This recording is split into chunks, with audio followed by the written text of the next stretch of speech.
So this is Sonic Racing Cross Worlds, the fourth Sonic racing game in the series, which the last one we saw Team Sonic Racing, purely a Sonic focused game with an emphasis, rather unsurprisingly, on teamwork. Now, for this game, again, the title will probably give away what the big hook of this is, being the Cross Worlds mechanic. And you'll see that come into play in a moment, actually, as we are speeding around. So when you do the first lap, you are racing like you would any normal racing game. You do one lap, and then when you get to the second lap, whoever is in pole position gets to choose between another track or a random track. They can either pick left or right. Now, if they pick the random track, it could be anything. It could be, well, there are cross worlds and then there are standard tracks. And the cross worlds are essentially point-to-point races like this one here, where you'll see it's not on a loop, but rather just get from the bottom to the top. And then you might end up doing another lap of another standard track, which is your typical 3-lap affair. So you saw to begin with we were in, I think, what's called E Stadium, and then now we've moved on to the Golden Temple as our second lap. And so once we finish the second lap, what will happen is we then go back through a portal, and then we get to do one final lap on the original track that we were on, which may have seen some slight adjustments. Not anything too major, but you can see here that some of the boost pads have been given an upgrade, which I think these allow you to race off the actual track.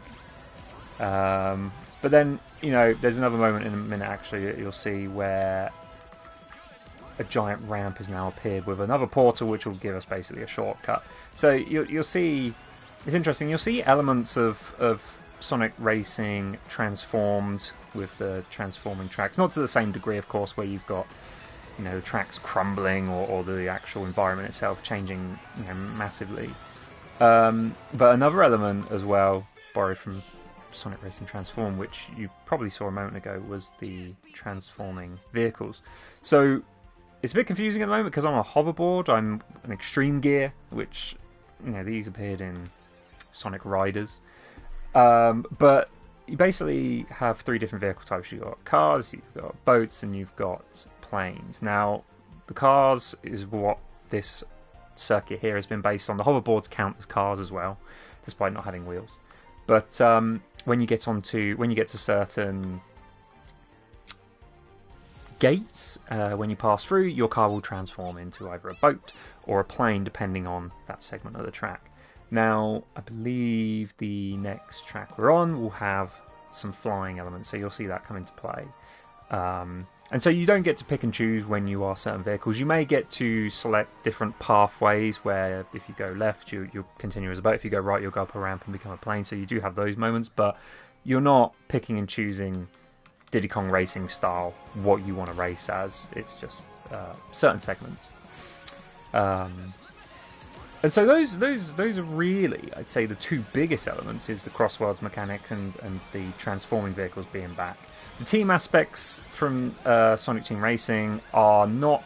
They are in here, but they're more of a side mode, which I can show in a moment. But for the most part, it's pretty much your typical kart racer where you have your Grand Prix, which we're in the middle of now. Grand Prix actually is quite interesting because the way it works is, instead of it being a 4-track Grand Prix like you would see with Mario Kart, what it is you actually have 3 tracks, and the 4th track, you basically replay those 3 tracks, but do 1 lap of each. So it's basically 3 unique laps, which is a cool little touch. And we are now racing through cyberspace from Sonic Frontiers. So that's another thing worth mentioning as well. Is, like Mario Kart, you'll see tracks that, you know, are based on, you know, locations from other games in the series. And so in this case, you know, this one is Sonic Frontiers in the cyberspace area. Some are completely original. So I think for this Grand Prix, the main circuits, they are all original. So we had E Stadium, we have I don't know what this one is. The Rainbow Field one. This is entirely new, and then the final track, which you'll see in a moment, isn't entirely new. Although, what's interesting is you see some of the tracks that, while they aren't by name, they aren't named, after a location in a previous game. Like, oh, this is Green Hill Zone, or this is Chemical Plant. You do see a lot of winks and nods and heavy inspiration from stages. So, for example, the next one coming up is called Water Palace, I believe, which looks like the stage from Sonic Rush.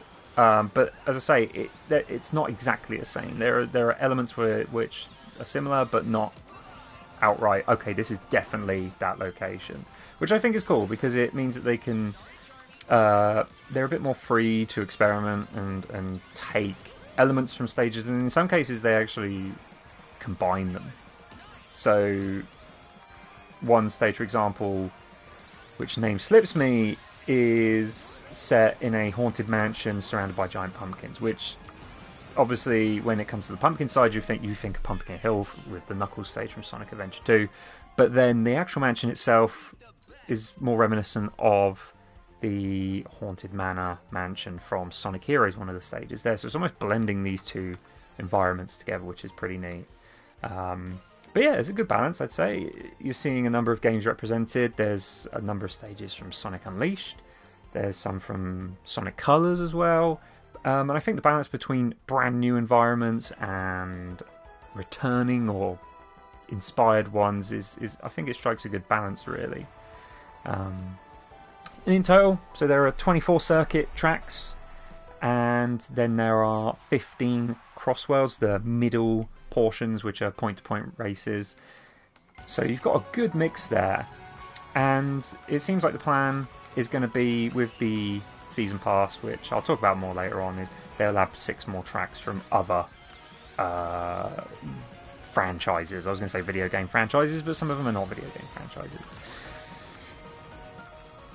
So yeah, the racing handle's pretty similar to a kart racer. You've got your drift, you can see the meter going up, which I believe you can switch off, so you don't actually see that meter. And then you go, the longer you drift, the more boost you'll receive. When you're in a boat, meanwhile, it actually causes you to hop in the air, which, as you can see, I'm jumping off the water and I can perform more tricks. And just like Mario Kart, the tricks you perform, again, will give you boost, and you can perform more tricks when you're higher in the air. And then you get a further boost there.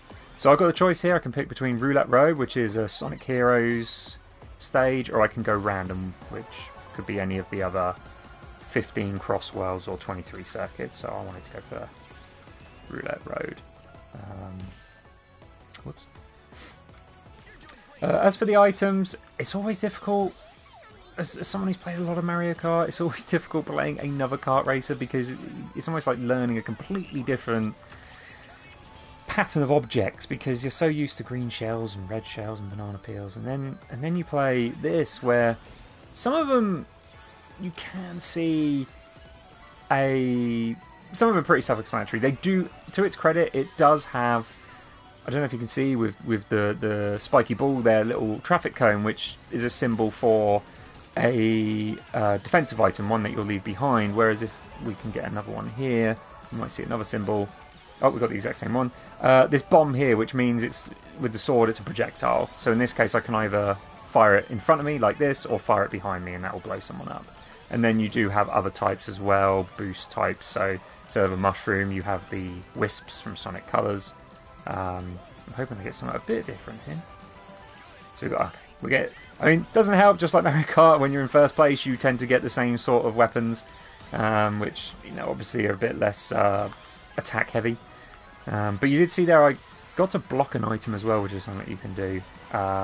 So just like Mario Kart, if you've got a red shell coming for you, you could block that off nicely with a banana peel. And so you can do the exact same thing here if you time your use well. So you can see that green boxing glove, which resembles somewhat of a green shell, and as a result it is pretty similar in that you fire it forwards and it goes straight. You can lock on, so there is some differences. There are some items as well which are truly unique. You have the big monster truck, which is almost your get out of jail free card when you're doing particularly bad, and you can just run people over. You do have a yellow wisp, the drill wisp from Sonic Colors, and that essentially is your bullet bill. Others as well. There is a a blade that cuts cars in half, basically, that slows them right down. There's a whole bunch here. A whole bunch. And what's great is when you're doing custom games, you can switch on and off certain weapons if you wanted to have, take off the ones that are a bit add an element of chance and luck to the mix. So this is the final round. As I mentioned, this is where I'll do all 3 laps, one from each of the 3 circuits we've done from this Grand Prix. And you have the rival races. So when you do Grand Prix, you'll pick a character, you pick a rival, and you can choose their difficulty level. And then all that really means is, just like a lot of the other games, like Mario Kart, you would always have an unofficial rival who would always be the one to compete with. And in this, they just make it a bit more official. So they'll be the one to beat, and you will get a little bit of banter at the start between the 2 characters, which is, for Sonic fans, that's pretty cool. There's that nice little shortcut there with the wisp boost there.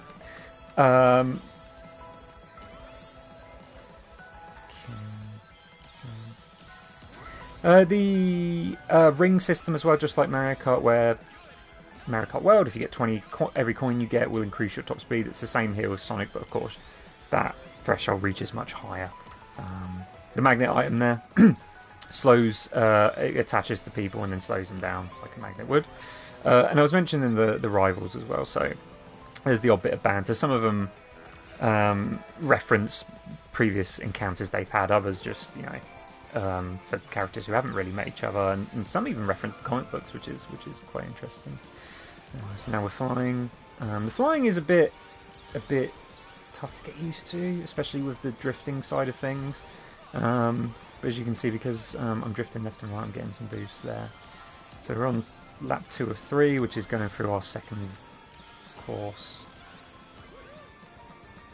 And at the moment, computer not posing too much of a threat. But we are on Sonic speed. There are 4 speeds, which are basically your CC equivalent. Supersonic speed you unlock once you've beaten all the Grand Prix. And there is a mirror mode as well. But another thing that adds a bit more difficulty as well is your rival. If you up their difficulty, if you up the heat level, they will definitely be tougher to beat when it comes to the races. The tornado here essentially is like a force field of sorts, which will attack anyone who gets near you, which is pretty cool. And yeah, the game looks great. It looks really, really nice. I mean, I've played on the Switch. The Switch version, it runs well enough. It definitely has that Vaseline look to it that I think you come to expect from a lot of third-party Switch games now.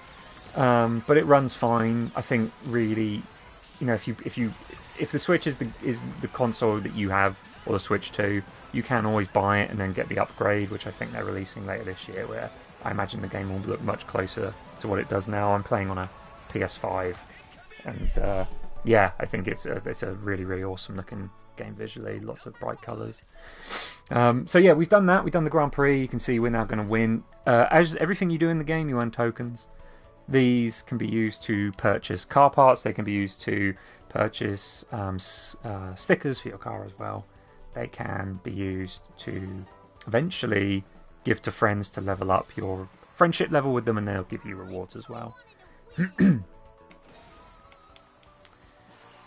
So you can see we're slowly checking off the rivals, and once we've beat them all, you get a special bonus, which in this case would be Supersonic.